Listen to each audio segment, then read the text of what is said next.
तो हेलो मेरी dear student, कैसे हो आप? सभी बढ़िया में हो ना? तो बच्चों, आज जो है हम लोग क्लास 9th का बायोलॉजी का पहला चैप्टर, कौन सा चैप्टर? फर्स्ट चैप्टर, जो कि है सेल, वो हम लोग शुरू करने जा रहे हैं। ठीक है। तो बच्चों, अब आप नए नए क्लास 9th में आए हो, तो अब आप लोग थोड़े बड़े हो गए हो। थोड़े बड़े हो गए तो थोड़ा सा आप लोग में मैच्योरिटी आ गई होगी। मैच्योरिटी आ गई है तो थोड़ा सा सोचने का तरीका हम लोग को बदलना है और पढ़ने का भी तरीका बदलना है। अब तक जो हम लोग पढ़ते हुए आए थे 8th क्लास में, वहाँ पे हम लोग को उतना सोचने के लिए नहीं सिखाया जाता था, या थोड़ा कम लेवल का सिखाया जाता। बट हम लोग जब 9th क्लास में, हम लोग का पहले तो साइंस 3 पार्ट में डिवाइड हो गया। फिजिक्स हम लोग अलग पढ़ेंगे, केमिस्ट्री अलग पढ़ेंगे, बायोलॉजी अलग पढ़ेंगे।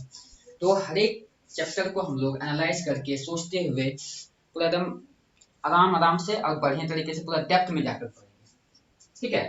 तो चलिए हम लोग शुरू करते हैं इसी कोर्स के साथ, कि जो जो पढ़ेंगे अच्छे तरीके से पढ़ेंगे, और मैं कोशिश करूंगा कि इस चैप्टर को आपको इंटरेस्टिंग बनाऊं।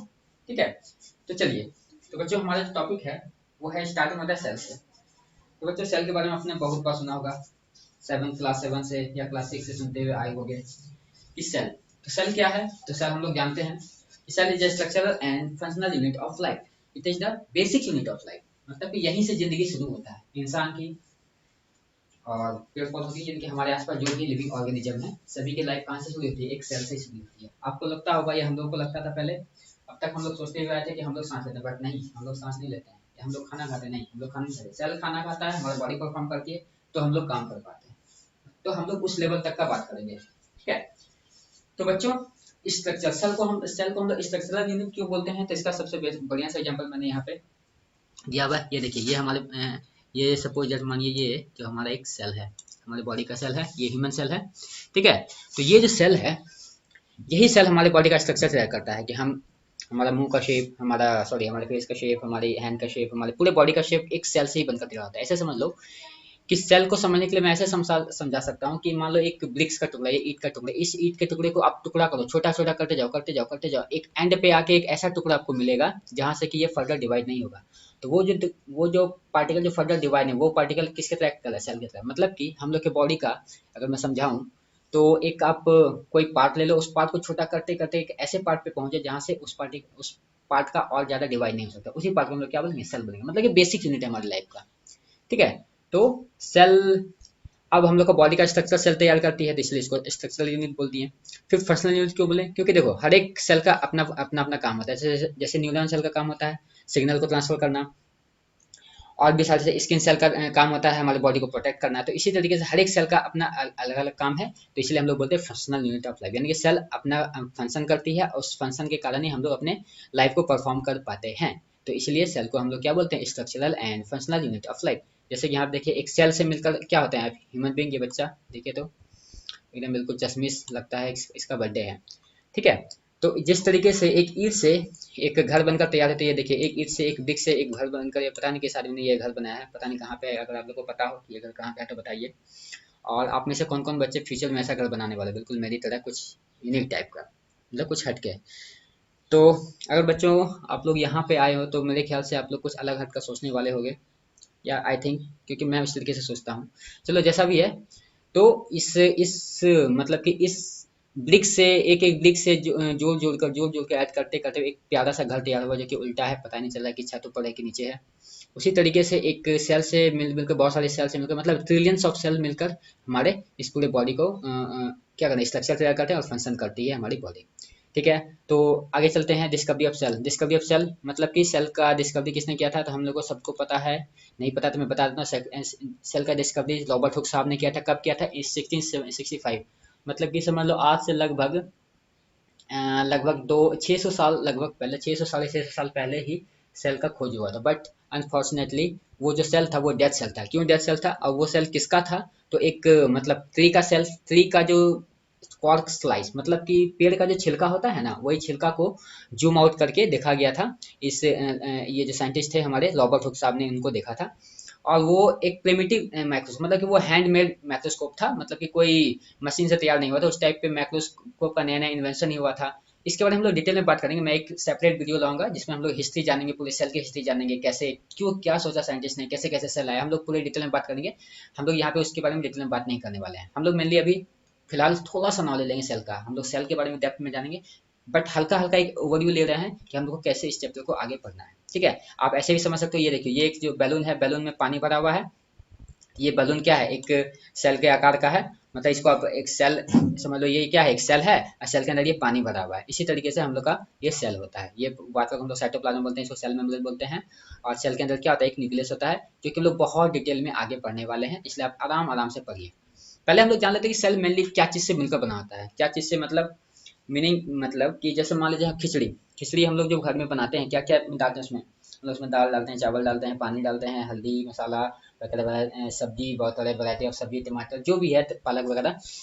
तो उसी तरीके से हम लोग का सेल भी ऐसे ही बना होता है? तो नहीं, वैसा तो नहीं बनाता है, बट हाँ समथिंग लाइक दिस, कि हम लोग का सेल भी जो है इसी तरीके से बना होता है कि अब ये नहीं कि खिचड़ी चावल से बना हुआ रहता है।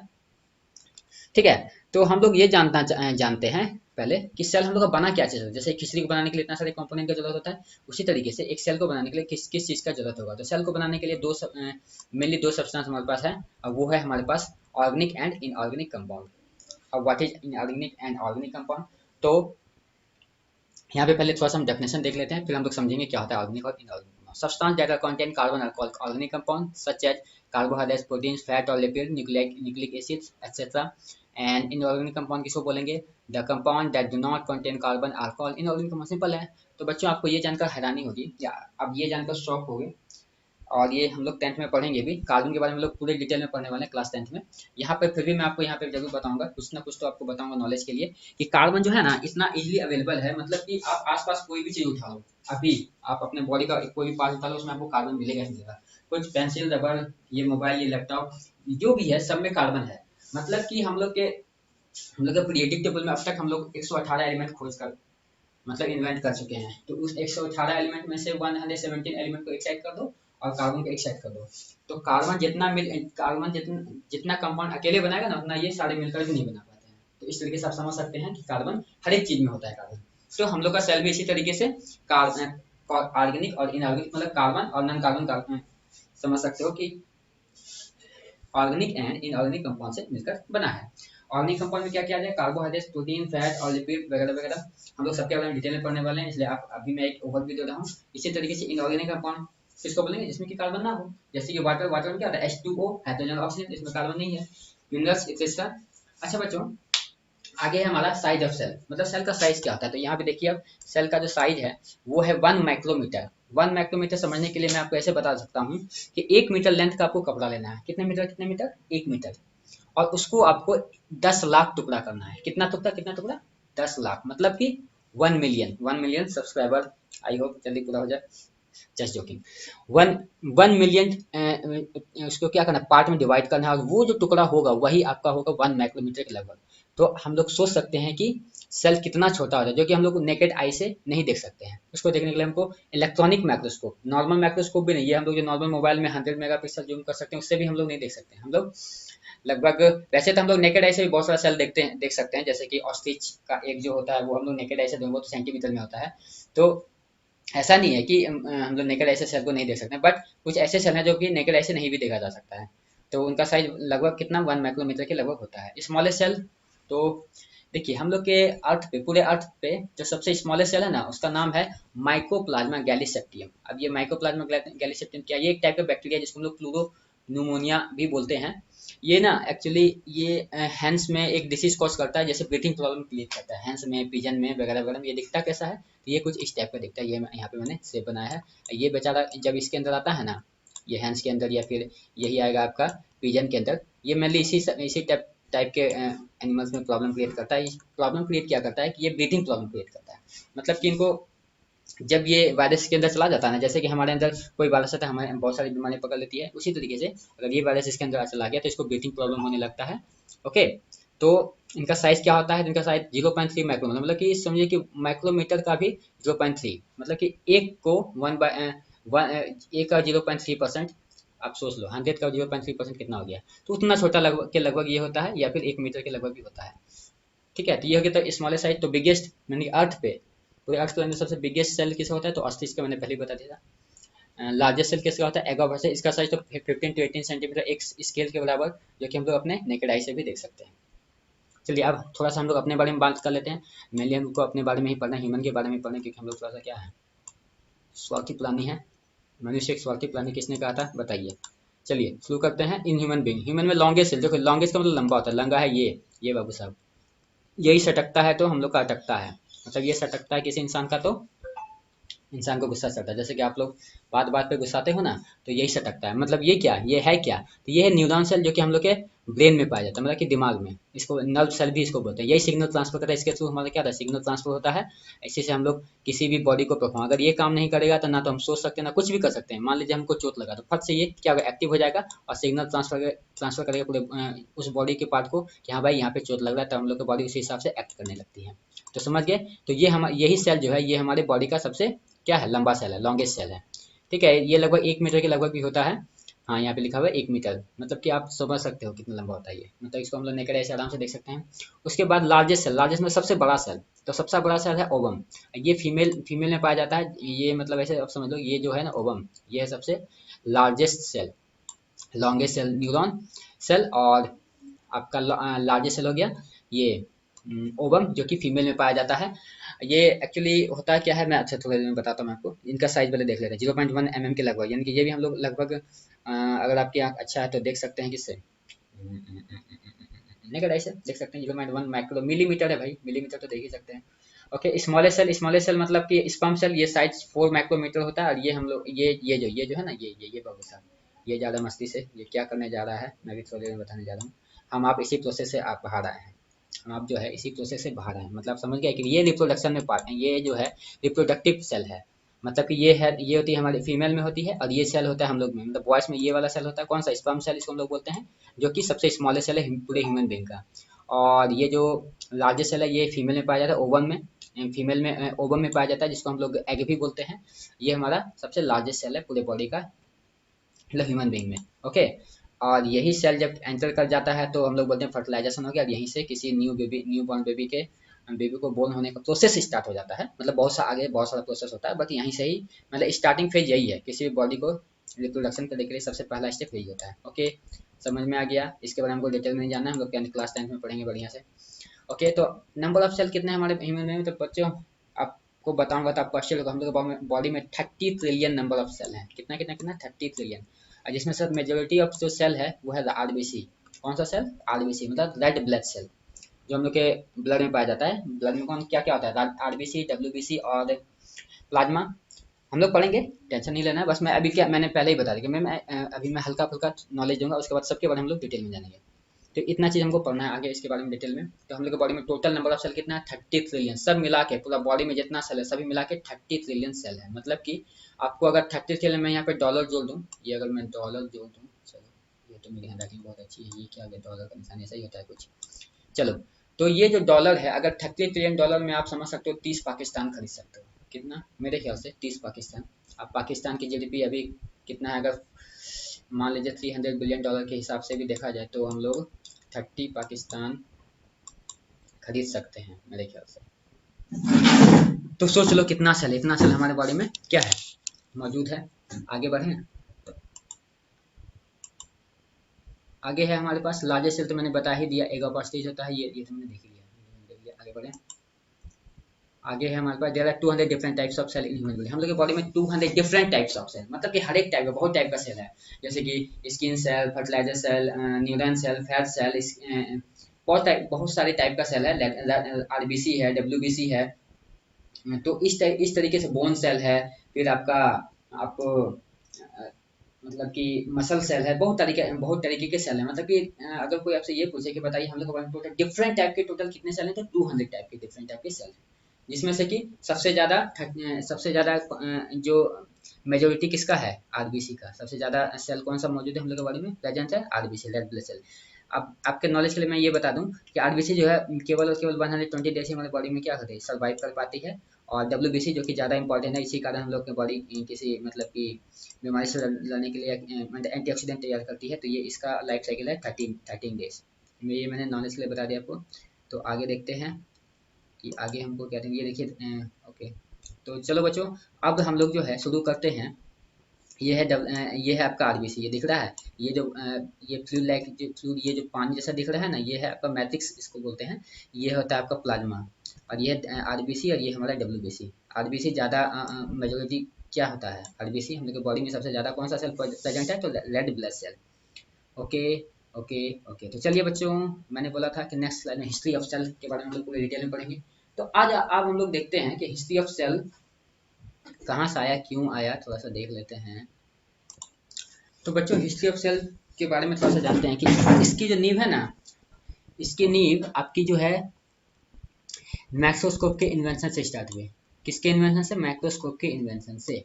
ठीक है, ये जो हमारे पास माइक्रोस्कोप है, इसका जो आविष्कार किया था, ये किया था फादर और सन ने, मतलब कि दो पिता और बेटे ने मिलकर किया था, जिसमें से कि फादर और सन, जिसका नाम था हैंस एंड जकराइज जैनसन, जकरियाज जॉनसन। ठीक है, ये थे पहले वो जो कि जिन्होंने माइक्रोस्कोप का इन्वेंट किया था। मतलब कि ये दोनों स्पेक्टेकल मेकर्स थे, मतलब कि इनका नाम, ये क्या बोलते हैं, इसका दुकान था, क्या चीज़ का दुकान था ये यार, क्या बोलते हैं, चश्मे का दुकान था।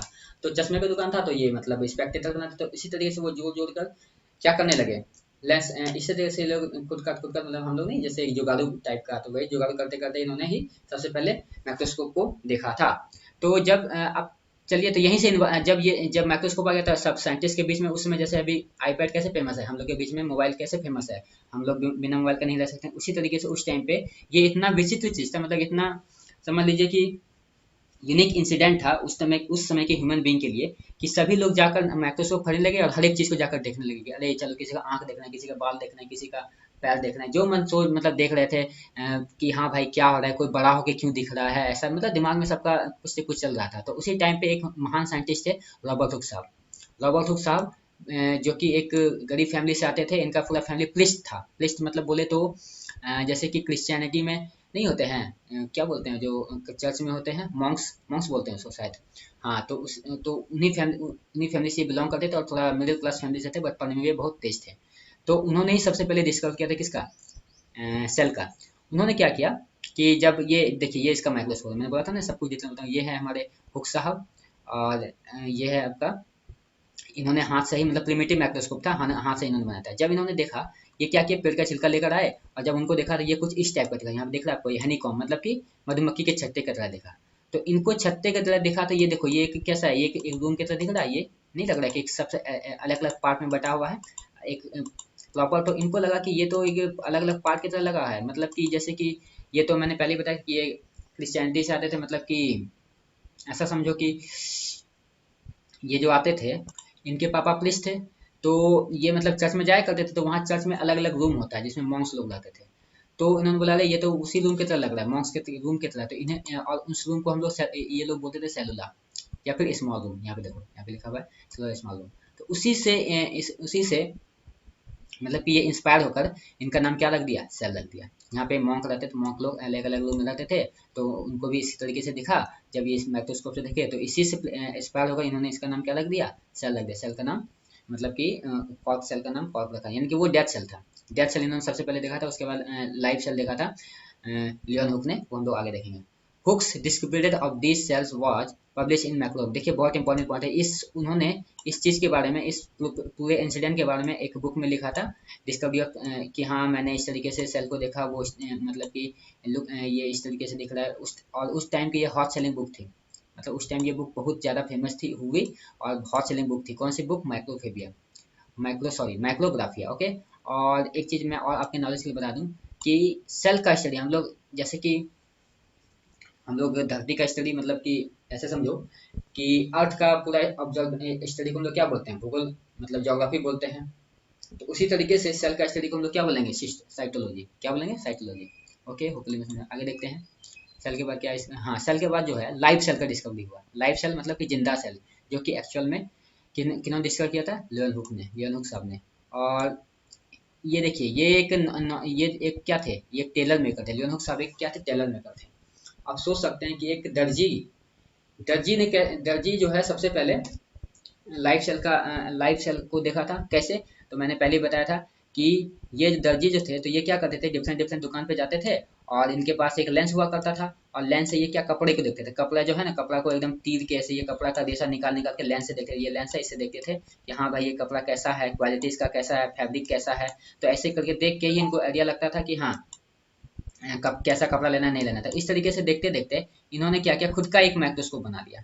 क्या किया, खुद का एक माइक्रोस्कोप, और बहुत बढ़िया माइक्रोस्कोप बनाया। मतलब इनका माइक्रोस्कोप इतना अच्छा था कि लगभग वो किसी ऑब्जेक्ट को 200 टाइम्स तक मैग्नीफाई कर सकता था, मतलब 200 गुना बड़ा। और पहले जो माइक्रोस्कोप आता था वो 3 से 9 गुना ही बड़ा कर पाता था, लेकिन इन्होंने लगभग 200 टाइम्स के लगभग क्या किया, मैग्नीफाई करने वाला माइक्रोस्कोप बना लिया। तो जब उन्होंने इस तरीके से बनाया तो वो ना वो लोग सबसे पहले उन्होंने पता है क्या देखा था, मैं आपके नॉलेज के लिए बता दूं। सबसे पहले उन्होंने देखा था किसी इंसान का मुंह खुला, मुंह में देखा बहुत सारा बैक्टीरिया, तो उनको सबसे पहले बैक्टीरिया दिखा। तो उस टाइम पे तो बैक्टीरिया का इन्वेंशन नहीं हुआ था, तो उन्होंने उन्होंने इसका नाम एनिमल क्यूलस नाम रखा। क्या नाम रखा, एनिमल क्यूलस। मैंने ऐसे नॉलेज के लिए आपको बताया, बट हमको यहाँ पे देखना है कि he was not yet train scientist but a self educated person. मतलब वो एक साइंटिस्ट नहीं थे, वो एक क्या थे, टेलर थे, बट वो एजुकेटेड पर्सन, मतलब कि खुद को वो क्या करते थे, एजुकेट करते रहते थे। इसी तरीके से और उनका हॉबी था ग्राइंडिंग लेंस, मतलब उसका ये जो लेंस है ना, लेंस बनाना उसका हॉबी में शामिल था। इसीलिए उन्होंने डिफरेंट डिफरेंट टाइप का वो क्या करते थे, लेंस बनाते रहते थे और डिफरेंट डिफरेंट चीज को क्या करते थे, ऑब्जर्व करते रहते थे। Okay, observing diverse material through them. Okay, it is estimated that in his life he made about 500 lens. सोचिए इन्होंने अपने लाइफ में 500 लेंस बनाया, 500 लेंस, जिसमें से 247 क्या थे, सिर्फ माइक्रोस्कोप थे। और ही send more than 200 hand written letter in Dutch language to Royal Society London. उस समय सबसे जो फेमस साइंटिस्ट का ग्रुप था वो था रॉयल सोसाइटी लंदन। इसका जो मेंबर बन जाता था तो उसको महान साइंटिस्ट माना जाता था।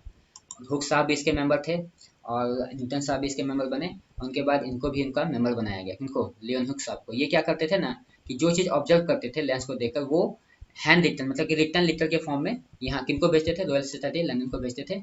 और वो उनका रॉयल सोसाइटी लंदन वाले क्या करते थे, इसका देखते थे लेटर में, हाँ भाई इसने क्या लिखा है सेल के बारे में। तो उससे वो लोग इंस्पायर होकर इन्होंने भी इनको बुलाया और ये भी गए रॉयल सोसाइटी लंदन की तरफ। चलिए ज़्यादा मैं बोल नहीं करूँगा, आगे बढ़ते हैं।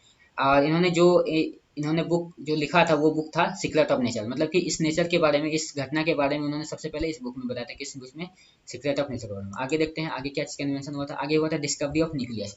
डिस्कवरी ऑफ न्यूक्लियस जो था, तो सेल का न्यूक्लियस, सेल का इन्वेंशन हो गया। हम लोग को पता है कि ये हमारा सेल है, ये क्या है, हमारा सेल है, और सेल के बीच में क्या होता है, मान लो ये एक सेल है, सेल के बीच में होता है न्यूक्लियस, और न्यूक्लियस के साल बल क्या होता है, ये साइटोप्लाज्म है, ये क्या है, साइटोप्लाज्म, साइटोप्लाज्म साथ में ये है हमारा न्यूक्लियस मेम्ब्रेन। ओके, तो इनको सबसे पहले किसने देखा था, इनको देखा था रॉबर्ट ब्राउन ने। याद रखिएगा कब, 1831 में रॉबर्ट ब्राउन ने न्यूक्लियस का देखा था। ओके, उसके बाद देखिए सेल का तो डिस्कवरी हो गया था, बट सबसे पहले एनिमल सेल और प्लांट सेल के बारे में किसने बताया था, तो दो साइंटिस्ट ने। किसने, दो साइंटिस्ट। वो साइंटिस्ट है जर्मन साइंटिस्ट है। उन्होंने कब बताया था, 1836 में उन्होंने बताया। उन साइंटिस्ट का नाम देख लिखा था, थैंडोस स्वान एंड मैटिस स्लाइडन। ठीक है, तो स्वान जो थे प्लांट के साइंटिस्ट थे और स्वालन क्या थे, एनिमल के साइंटिस्ट थे। तो ये दोनों क्या कर रहे थे, ये दोनों जब अपना, इन्होंने ही सबसे पहले बताया कि प्लांट सेल अलग होता है और ह्यूमन सेल अलग होता है। These scientists identified a key difference between the two cells type and put the idea that cell were the fundamental unit of both plant and animal। और इन्होंने सबसे पहले बताया था कि सेल जो है फंडामेंटल यूनिट ऑफ लाइफ होता है। ओके, तो उससे पहले साइंटिस्ट लोग को ये नहीं पता था कि प्लांट सेल अलग से बनाता है और एनिमल सेल अलग से। सबको को यही लगता था क्या कि सेल सब एक ही जैसा बना हुआ है। बट इन्होंने सबसे पहले आकर बताया कि प्लांट सेल और एनिमल सेल अलग अलग सेल से मिलकर बना, अलग, ये दोनों का सेल टाइप बिल्कुल अलग अलग है। कुछ डिफरेंस है और कुछ सिमिलरिटी भी है, वो हम लोग आगे देखेंगे। बट ये दोनों डिफरेंट टाइप के सेल हैं। इसी से इंस्पायर होकर इन्होंने एक सेल थ्योरी भी दिया था उस टाइम पे, जिसको हम लोग क्लासिकल सेल थ्योरी भी बोलते हैं। वो क्या था, the classical cell theory was proposed by Theodore Schwann. Schwann ने इसको दिया था कब, इन 1838 और 1839 के आसपास दिया था। There are 3 parts to this theory. इस थ्योरी के 3 पार्ट है, 3 पार्ट है। पहला, all organism are made up of cell. मतलब सारा ऑर्गेनिज्म क्या चीज से मिलकर बना है, सेल से मिलकर बना हुआ है। सेकंड था, cells are the basic unit of life. ये हम लोग देख चुके हैं, बेसिक यूनिट हम लोग का लाइफ कहाँ से स्टार्ट होता है, सेल से स्टार्ट होता है। The third part which assert that cells were comes from pre-existing cells was described by Rudolf Virchow in 1858। इसका जो थर्ड पार्ट था ना, इनको डिराइव किया था इस साइंटिस्ट ने, इनका नाम था रुडोल्फ वर्चियो इन 1815। इन्होंने बताया कि ये जो सेल है ना, अब जो नया सेल बनेगा वो ऐसा नहीं है कि कहीं आसमान से टपकेगा, नहीं, यही सेल क्या होगा, फिर से डिवाइड होगा 2 पार्ट में करके, ये सेल 2 पार्ट में ऐसे डिवाइड हो जाएगा और यही सेल फिर क्या होगा, फर्दर ग्रो होगा। फिर ये सेल जब बड़ा हो जाएगा, ये सेल जब मान लीजिए बड़ा हो गया, तो फिर यही सेल क्या होगा, डिवाइड हो जाएगा। मतलब कि नया जो सेल बनेगा वो पहले से ही जो सेल मौजूद होगा, मतलब प्रेजेंट होगा, उसी से मिलकर बनेगा। ओके, ये बात किसने बताया था, वर्च्यू साहब ने इन 1858, बहुत इंपॉर्टेंट बात बताया था इन्होंने। चलिए आगे देखते हैं modern cell theory. Modern cell theory क्या है, वो तो था क्लासिकल सेल थ्योरी, आप चाहो तो उसको मॉडर्न सेल थ्योरी में लिख सकते हैं, क्योंकि उस थ्योरी के आगे 3 पार्ट और ऐड किया गया। क्या क्या था, पहला था cell contain hereditary information which is pass from cell to cell during cell division. मैंने बताया कि सेल क्या होता है, डिवाइड करता है और 2 पार्ट में पर ये जो नया सेल आया प्री एग्जिस्टिंग सेल से ही तो आया ना, तो यही तो बच्चू साहब ने दिया था कि कोई भी नया सेल जो है वो प्री एग्जिस्टिंग सेल से ही आएगा। उसके बाद जो है मॉडर्न सेल थ्योरी बोलती है कि ये जो हम लोग अपने पापा की तरह मम्मी की तरह जो दिखते हैं, वो भी वो जो है वो कब पता चला हम लोग को, जब नया मॉडर्न सेल थ्योरी हम लोगों ने देखा, तब हमको पता चला उसका फर्स्ट पार्ट कि cell contain heredity information. Heredity information का मतलब कि हम लोग अपने पापा की तरह दिखेंगे कि मम्मी की तरह दिखेंगे, वो भी इन्फॉर्मेशन किसके पास होता है, सेल के पास होता है। एक्चुअली सेल के पास नहीं, न्यूक्लियस के पास होता है, बट हम लोग वो आगे देखेंगे। ठीक है, all cells are basically the same in chemical concept. हर एक सेल, यानी कि ये मान लीजिए ये ये सेल और ये सेल, ऐसा नहीं कि ये इसका केमिकल कंपोजिशन अलग होगा, ये कार्बोहाइड्रेट का होगा, ये सिर्फ प्रोटीन का, नहीं, दोनों में जो केमिकल कंपोजिशन होगा दोनों सेम ही होगा। अगर ये कार्बोहाइड्रेट और प्रोटीन का बना हुआ तो ये भी प्रोटीन और लिपिड का ही बना होगा, यानी कि ये अगर प्रोटीन लिपिड का बना है तो ये भी प्रोटीन लिपिड का ही बना होगा, मतलब केमिकल कंपोजिशन दोनों का सेम होगा। All energy flow of life occurs within cell, मतलब कि सबसे पहले एनर्जी सेल को मिलेगा, सेल से बाद हमारे बॉडी ऑर्गन सिस्टम, बॉडी को मिलेगा, बॉडी मतलब ऑर्गन को मिलेगा, ऑर्गन से ऑर्गन सिस्टम को, उसके बाद हमको एनर्जी मिलता है। ठीक है, ओके, तो ये हो गया हमारा मॉडर्न सेल थ्योरी। अब आगे देख लेते हैं कुछ नया नया इन्वेंशन, जैसे 1857 में कॉलिकर डिस्क्राइब माइटोकॉन्ड्रिया, ये तो आपको पढ़ना ही है, हमारे टॉपिक में ये माइटोकॉन्ड्रिया, तो इसको तो हमको डिटेल में पढ़ना है, तो हम लोग देखेंगे इसके बारे में। 1898 Golgi describe the Golgi hepatitis, के बारे में हम लोग को पढ़ना है, ये हम लोग का एक सेपरेट टॉपिक है। तो डिस्कवरी देख लेते हैं 1898 में। और जो है 1939 में बहुत इंपॉर्टेंट जिसका डिस्कवरी हुआ, इलेक्ट्रॉन माइक्रोस्कोप। इनको किन्होंने डिस्कवर किया था, साइमन ने। ये जो है एकदम, ये जो है इतना खतरनाक, क्या बोलो आप, इन्वेंशन था कि ये किसी भी चीज को 1000 गुना या 10,000 गुना मैग्नीफाई कर सकता था। तो आप सोच सकते हैं कि इससे एक क्रांति ही आ गया था, मतलब बायोलॉजी के फील्ड में एक क्रांति आ गया था, इवोल्यूशन ही आ गया था, रिवॉल्यूशन आ गया था बायोलॉजी के। चलिए बच्चों, तो अब हम लोग देख लेते हैं, अब हम लोग जो है अब थोड़ा सा हम लोग चैप्टर की तरफ चलते हैं। अभी हम लोग सिर्फ बेसिक देख रहे थे, अब हम लोग थोड़ा सा चैप्टर की तरफ चलते हैं। तो बच्चों, types of organism on the basis of number of cell, मतलब कि नंबर ऑफ सेल के बेसिस पे कितने टाइप के ऑर्गेनिज्म होंगे। तो 2 टाइप के होंगे, कौन कौन सा, एक यूनिसेलुलर और एक मल्टी सेलुलर। यूनिसेलुलर का देख लेते हैं, यूनिसेलुलर ऑर्गेनिज्म क्या होता है, the organism that are made up of single cell, simple है, वैसा ऑर्गेनिज्म जो सिंगल सेल के बने होंगे उनको हम लोग बोलते हैं unicellular organism. Example amoeba, paramecium, ये हो गया आपका अमीबा और ये हो गया आपका पैरामीशियम, ये एक ही सेल है, ये पूरा जो है ये कंप्लीट वन सेल है। ठीक है, ये भी क्या है, एक ही सेल का बना हुआ है, एक ही सेल का बना होता है, इसी में इसी के अंदर इसका न्यूक्लियस, माइटोकॉन्ड्रिया, सारा कुछ अवेलेबल होता है। ओके, और तो आप मल्टीकुलर तो समझ ही गए होंगे, मल्टीकुलर ऑर्गेनिज्म क्या होता है, the organism that are made up of collection of cells are named as multicellular organism। यानी कि वैसा ऑर्गेनिज्म जिसके पास बहुत बहुत टाइप के सेल होंगे, मतलब कि मल्टी सेलुलर होंगे, मतलब कि मिलियंस ऑफ सेल होंगे और डिफरेंट डिफरेंट टाइप के भी सेल होंगे, उस टाइप के जो ऑर्गेनिज्म है उसको हम लोग बोलेंगे मल्टी सेलुलर ऑर्गेनिज्म। उसके इसमें हम लोग का प्लांट आ जाता है, आपका एनिमल आ जाता है, एनिमल में हम लोग भी आ जाते हैं, ये देखिए हमारी बिल्ली मौसी, ये सब क्या है, ये सब एग्जांपल है मल्टी सेलुलर ऑर्गेनिज्म का। इतना भी कॉम्प्लेक्स कॉम्प्लेक्स ऑर्गेनिज्म है, मतलब कि हम हो गए, आप हो गए, प्लांट वगैरह हो गए, तो ये सब किसका एग्जांपल हो गया, मल्टी सेलुलर ऑर्गेनिज्म का। आगे देखते हैं बच्चे, ऑस्मोसिस डिफ्यूजन सॉल्यूशन क्या है, इसको समझना बहुत जरूरी है, ये हम लोग समझेंगे तभी हम लोग आगे पढ़ने में मजा आएगा।